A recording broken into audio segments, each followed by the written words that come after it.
arts teacher is to ensure students can understand what they read and to develop critical thinkers that can effectively communicate their thoughts and ideas. This year's Middle School English Language Arts Award winner is someone who has excelled at these skills throughout their career at JMPS.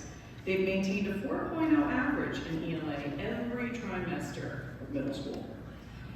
Good grades in this course, however, are not enough to earn the award. They must show command of the language in exceptional ways.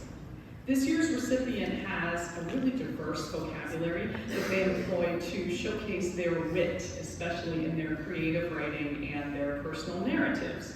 Sometimes I really enjoy reading. They're very poetic sometimes, turns of phrase.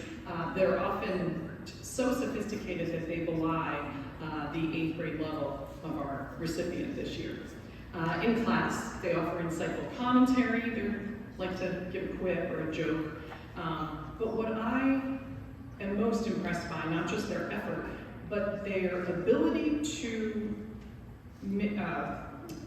their literary analysis skills. And this is something that the student will continue to have to do, as I know our English teachers in high school will say, all throughout high school. This person has an exceptional ability to make connections, to pull themes, to tie together symbolism, all the things that I know you're all rolling your eyes going, oh, I don't want to write a paper.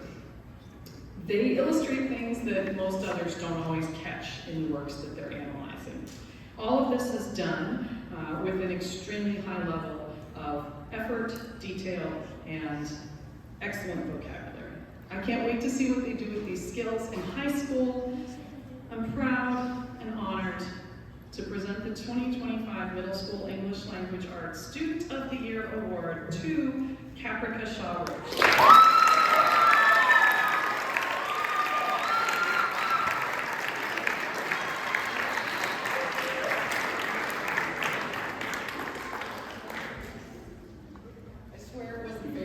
But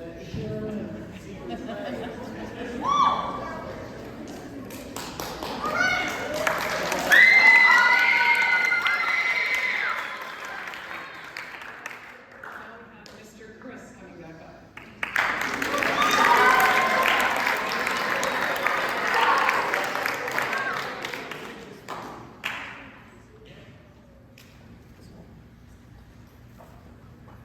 I think I'm lost. I keep trying to leave and I just end up back in front of this microphone. When I give an Art Student of the Year award, I have to consider a number of things. The easy consideration that a number of people think I'm going to go with is, did they make the best art? Not necessarily. It's not a requirement. A lot of things go into making good art, what we refer to as objectively good art. Yes, you can be objective about it. But that's not what I'm discussing here. What I'm talking about when I give an Art Student of the Year award is how that student has embraced art. In this case, this young man has embraced art in a way that, quite frankly, I didn't see coming. When he joined us at the school this year, I didn't exactly assume he was going to be an artist-type student. That's okay, everybody's got their thing. And then something clicked partway through the year, and he developed a love for it. In a way, not unlike how a lot of great artists will get their start. No formal training, no wonderful education, no natural innate talent that suddenly blossoms beautifully. No, they just want to make stuff. And they love making stuff. He loves making stuff so much that I don't think I see him outside of the classroom or outside of an extracurricular doing anything other than studiously working on things that he doesn't have to but that he wants to make. This love for art and this love for creation has consumed him and driven him to do things that even I don't think he thought he was going to do this year. Like becoming the school newspaper's dedicated cartoonist. Excellent choice of job, by the way. Man after my own heart. And as such, it seems only fitting that I give this Art Student of the Year award to Mr. Weston Hansen.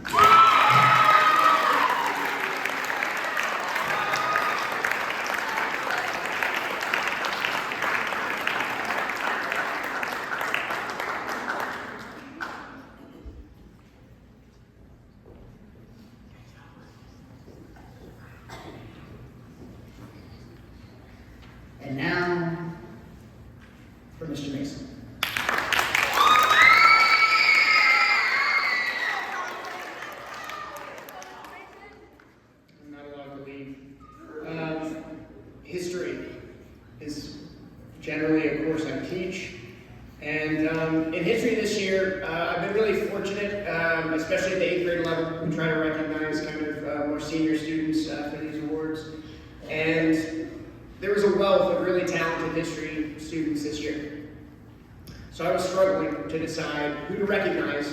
And so I got it done as much reflecting as I could, so I figured I would kind of reach out to my colleagues, see if they had any input, any ideas. So I started making my way down the hall.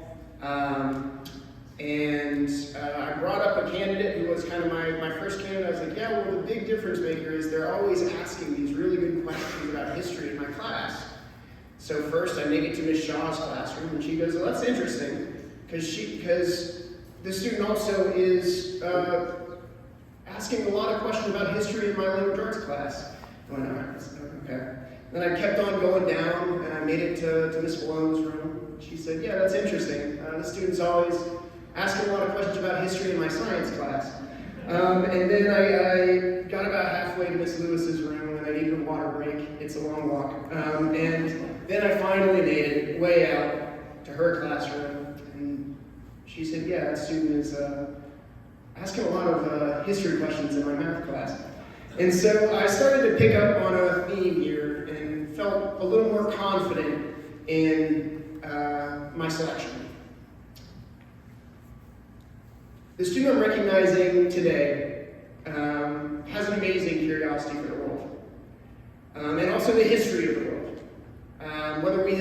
Whether it's been while we were studying Rome, Mesopotamia, Egypt, China, ancient Greece, anything in between. He's had questions that have delved beneath just the surface of how did they kill people, to the kind of core of what makes human civilization and what makes human life, what makes us settle in the ways we do and interact in the ways that we do. Now, with all these questions, in history class, in science class, in math, etc., some teachers, no teachers here, but some teachers might say, Paul, shut up. But Paul, I would like you to know this. I never tell you to shut up. And I hope you never shut up.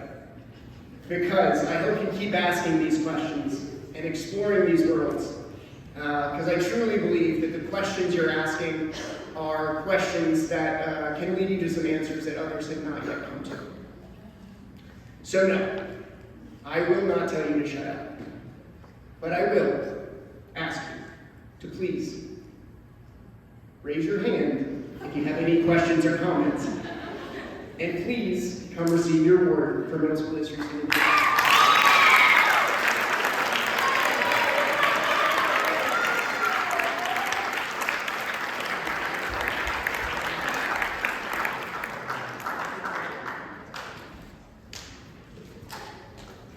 All right, now Mrs. Cates, I believe she is principal.